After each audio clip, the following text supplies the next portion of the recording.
हालिया सैलाब आया था उसमें हमारा एक बैग मिसप्लेस होकर आई थिंक आपके पास आ गया। ओह, अब पहचाना मैं आपको। जी क्या मतलब है आपका?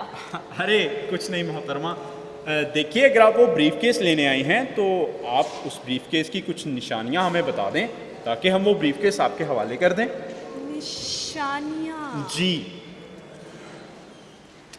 उसमें कुछ हमारे एनजीओ के इम्पोर्टेंट डॉक्यूमेंट्स थे, कुछ सैलाब ज़दगान की रकम और थोड़ा सा मेरा मेकअप का सामान। अच्छा ठीक है मोहतरमा, आप मेहमान खाने में तशरीफ़ रखिए, चाय वगैरह लीजिए, हम आपका ब्रीफ केस वहीं भिजवा देते हैं। गुलखान इन्हें मेहमान खाने में बिठाओ। एक्चुअली इसके बाद ना मेरी डर्मेटोलॉजिस्ट के साथ मीटिंग है, अगर आप थोड़ा जल्दी कर दें तो। जी जी, आप तशरीफ़ रखिए, मैं करता हूँ। Thank you.